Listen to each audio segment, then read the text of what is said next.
Great. Okay. So I'm Jocelyn Brumbaugh. I am the founder of Builden Partners, and we are here today with our June installment of Brand Building in 15 Minutes, where we take law firms' biggest marketing and communications challenges and tell you how you can make meaningful change on them in just 15 minutes. We will use our 15 minutes today to talk about what legal marketers need to know about ChatGPT.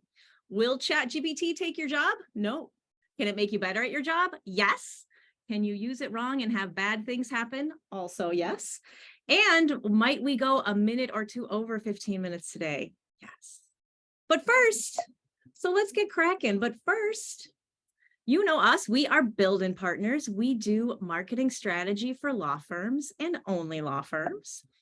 We work with firms from the AmLaw 10 to premier boutiques, and we can do that because we understand law firms. Many of our team grew up inside large law firms, and all of us have experience working for firms like these and others that you know. So we get it. We know how to move the needle on marketing and business development and communications initiatives within the partnership model.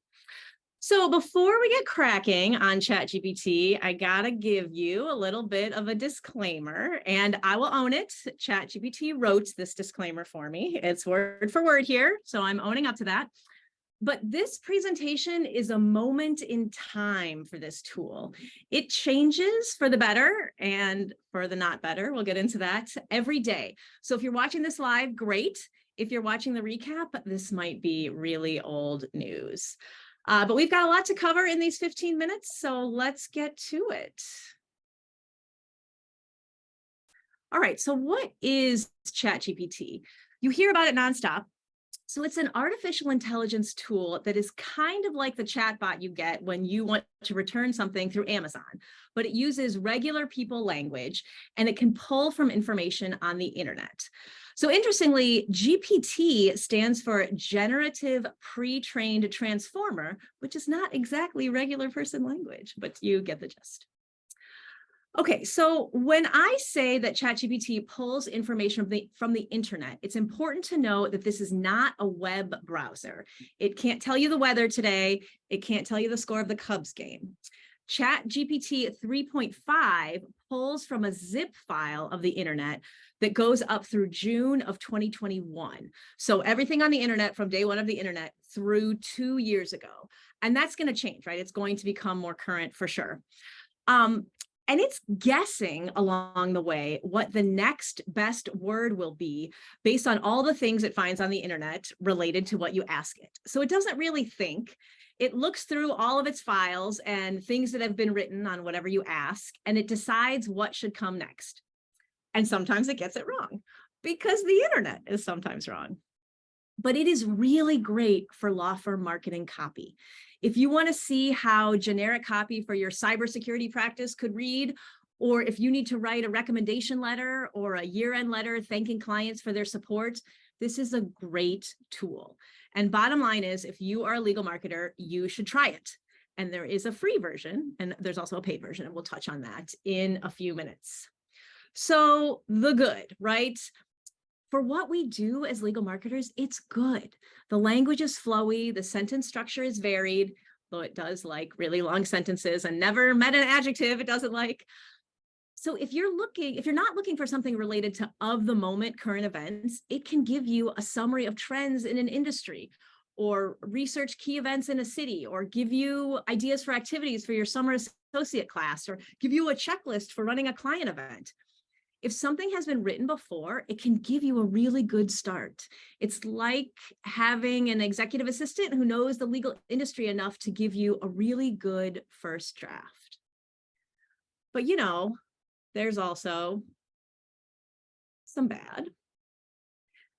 So it's not confidential. It is not for the enterprise, and you have to make an account. So any prompts that you type in are tied to you. And whatever you type into some database, when ChatGPT gets to the point of including things through June of 2023, your information is out there. So please, no firm names, no people names, anything sensitive should be stripped out. and it can be very wrong. I found that since I started using it a few months ago, it gets less wrong. So we had it take Builden's writing test a few months ago, which is about a fake attorney winning an award from Crane's Chicago Business. And halfway through, when it was writing copy for me, it started saying that our fake fellow won an American Bar Association award. And then it started saying that our fake attorney was launching a new product, because it just picks the next best word. And for my writing test, it was writing about a lawyer winning an award. And there are probably more ABA awards out there than there are Crane's awards. So it decided that it made more sense to give my fake attorney a different award. And even if when ChatGPT gets it right, you still don't want to use this word for word. Just like you wouldn't copy Wikipedia or another firm's website. It's a good first draft, but it needs some work and you need to make it you. And it can learn. When I go live, you'll see how you can stay in the same thread to give it feedback on its writing. And that's getting better too. A month ago, I asked it to write some law firm website copy and it used the second person, you and your a lot, too much for my tastes. So I asked it to write that same copy without you and your, and it said, apologies, how about this? And it gave me the same thing. And I said it differently a few different times and it gave me the same copy a few different times. So it's getting better, but it's not perfect. And, you've seen stuff in the news about this. You have probably seen this piece from a few months back where a New York Times reporter asked Bing's AI to give it recipes for him for a Valentine's Day dinner. And soon after that, Bing told the reporter that it loved him and that he should leave his wife. And then more recently, an attorney was called out for citing fake cases in Manhattan federal court. He later owned up to using ChatGPT.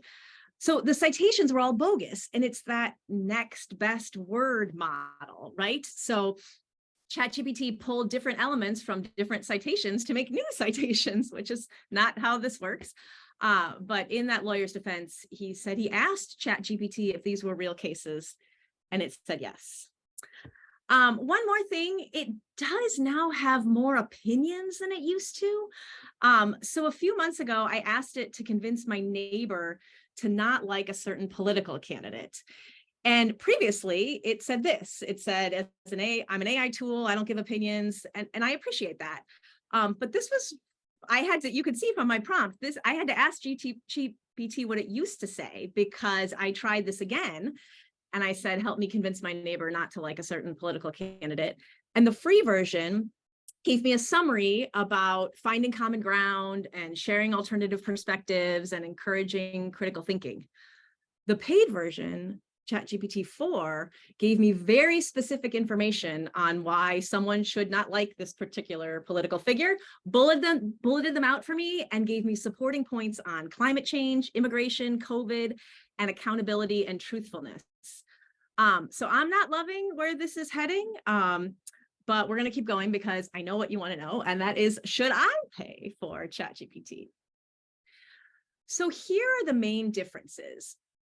It's really not that big of a deal. And I will tell you that the reason I have the higher end version is that it's getting so popular that sometimes the free version tells you it's busy.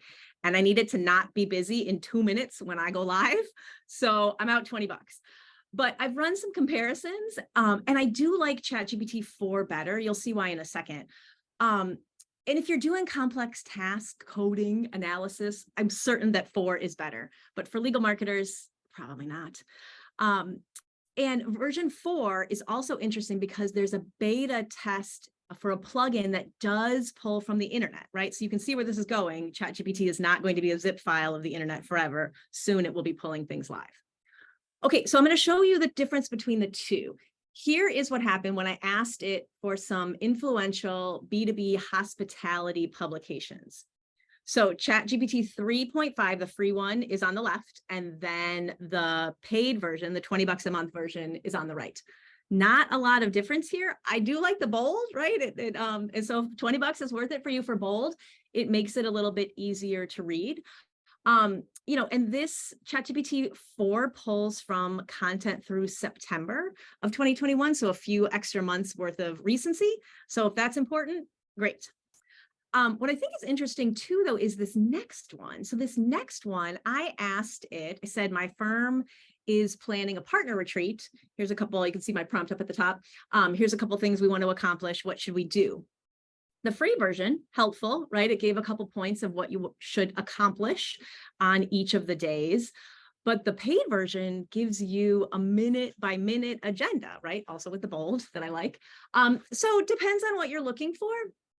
But I think for the most part, you can get away with the free version for now. Okay, so, and both of these are helpful starts.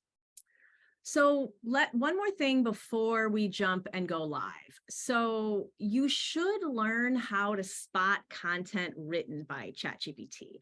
So you know when someone uses it and isn't owning up, because it has its own style. It's very polished, but it's very generic. And even when you give it like a tonal direction, it still has a style. Sentences are long, loves adjectives.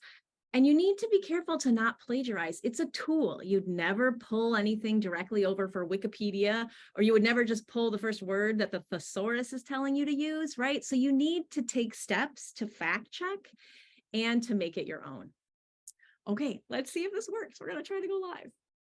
All right, so here's what you do when you want to go log into ChatGPT. You go to OpenAI. And now I already have an account, so I'm just going to log in. But if you don't yet, you need to sign up.